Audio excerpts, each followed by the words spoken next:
Welcome into the latest edition of Extra Time with Stewart and Nedum here in the studio. Let's get to the questions. Has Pochettino or Nagelsmann impressed you more so far, Nedum? I will go for Pochettino because I think most people were probably respectful of the job Nagelsmann was doing. I don't think they entered this tournament anywhere near favourites or anything. But I think most of the stuff that I've seen about Pochettino in the build-up to the tournament wasn't necessarily positive. I think, he didn't seem to have a true connection with the players, with the media and so on. And there was a lot of criticism. I saw a lot of negative reactions to things he was saying, things he was doing.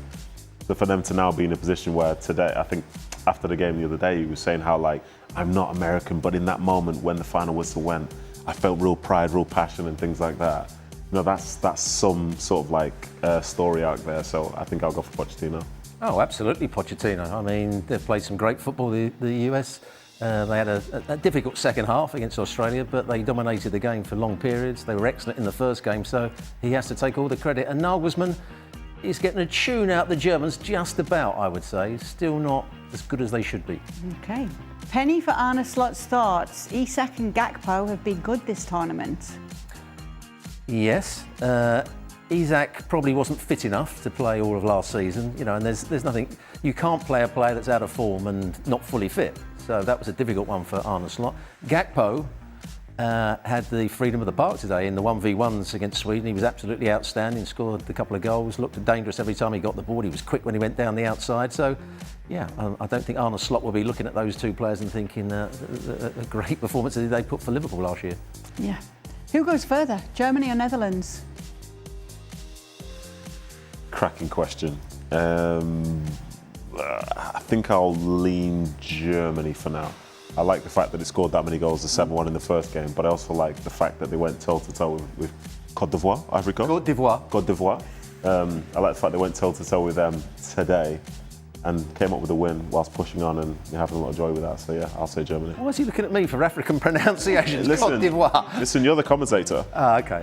And I work with Derek Ray, so I know, we've even heard a little Vincent from... Oh, no, you haven't heard that, let me tell you. Vincent Compagnie. Oh, Vincent. Oh, Vincent sorry, Company. I think Vincent Company. Yeah. Now, that, as you know, that wouldn't be me. I feel like I've heard your voice somewhere before, by the way. I just can't think where.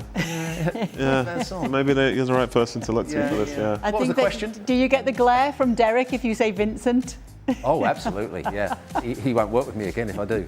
He's a taskmaster, old Derek. Yeah. What was the question? Who goes Netherlands further, Germany or Netherlands? I'm going to go for the Netherlands. Ooh. I don't think Germany at the moment are performing well, and they're going to have to get their key players playing well and in form quickly. Otherwise, they're going to struggle in the last 16, I would say. Okay. Robbo, this is the fourth time that Rafinha has suffered from a muscle injury in the last 12-month period. With Barcelona already signing Gordon and there being speculations about Saudi clubs wanting Rafinha's signature, would it be the right time to cash in on him? Not while he's injured, because you won't get the money while he's injured. Now, this Rafinha has been magnificent for 2 years. This is the biggest blow, in my view, to any team in the World Cup if he is considered to be not available to play for them, because his movement, his running, he changed the whole dynamic of the way teams play. He did it at Barcelona, his movement from outside to in, making forward runs, time after time after time, just makes the opposition, if they want to hold a high line, he gets in behind them. If they want to go with him, it opens up space for other people. And I think that would be a massive, massive loss if he's not playing. Okay.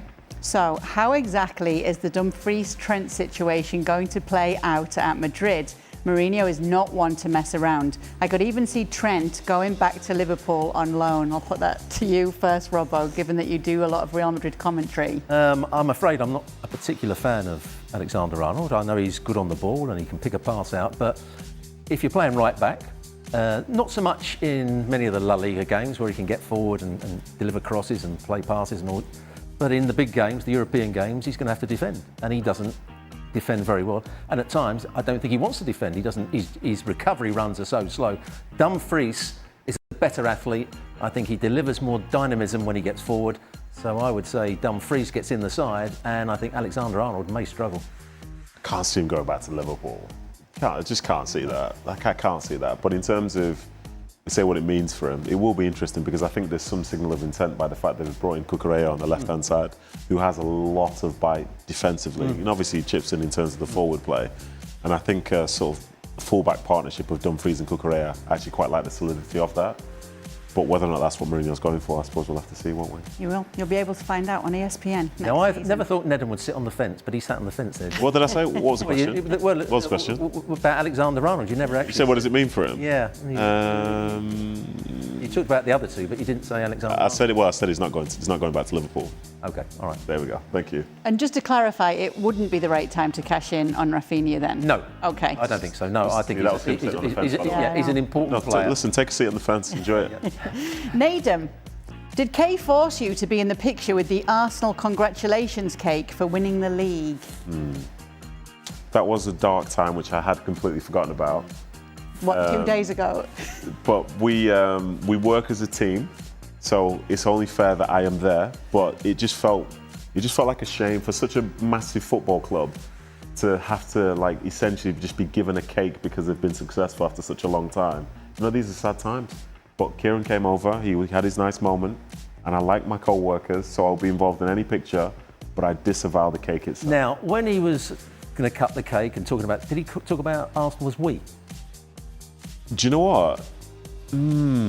I don't think he did. He talked about England as we. He did talk about England as we, we, but then he can link it to like West Brom and other places that he's been. Yeah. Maybe he's got a greater affinity to West Brom than he does Arsenal. Yeah. No, I don't think he has. No, yeah, from what he was saying. Yeah, he definitely. A bit like Kay when she said we about England the other day. I know, on the same show as him, it's him. It's the Kieran problem. who is the problem. Kieran, Yeah. you're the problem, my friend. You are the problem. For all of you, we've been seeing videos from foreign tourists here in the US discovering American food for the first time, like ranch dressing and barbecue, etc. What American food you ate for the first time surprised you? I'll let you go first, Nedum. You came over here before I did when you played for What? Real Salt Lake. That Real Salt Lake, yeah, enjoyed the 2.5 years there. What surprised me? It's a good question. There's obviously like such a broad spectrum of it on. I've been to America loads of times on holiday. Things that rocked me was like having like a can or like a bottle of soda or whatever, and it says like 260 calories. Especially when I'm too deep already, that rocks me. Well, the size of them as Yeah, well. but it's just literally here is just liquid sugar. But then also I went to a restaurant the other day, and there was a pasta in there, and it said it was 2,300 calories. So I'm having a very different experience here, if I'm going to be completely honest with you. I noticed you loosened one of the notches on your belt, didn't you? Listen, man, when you get these like elastic bands, then everything's all right. But in terms of food itself, it's got to be the breakfast and stuff, just like some of those like pancakes type things, IHOP type stuff, yeah. Because I don't think we get many of that type of thing in the UK. You don't have to try it.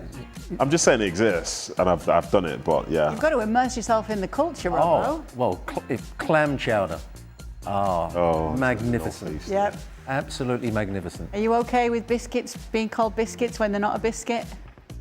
When they're a cake, is that? It's like Yeah. I think the whole chips Like and the fries thing. biscuits and Chips and gravy. fries is different. Biscuits difficult. and Chips and gravy. fries is an issue. And then I don't know if this is a thing back in the UK because I forget, I've been away so long.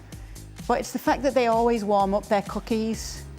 Oh yeah, they do. When you That's go really to the funny. hotel, I want there's my- a I want certain my hotel, I cookie, won't yeah. name it because there are other hotels, but when you arrive at the desk to check in, you get 2 hot cookies. I've had a flashback. So when I was playing for RSL, must have been in 2019.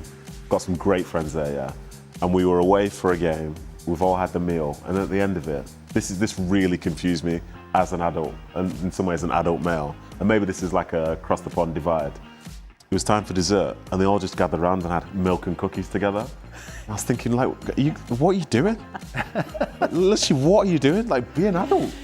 But they were all doing it, and I was the outsider for not wanting to have milk and man. cookies with my friends. Get involved with the milk and cookies. Absolutely not. As a grown man with children, I'll leave that to the children. A corn dog, have you had one of those? And I will not be having one of No. those either now. Yeah. A Twinkie?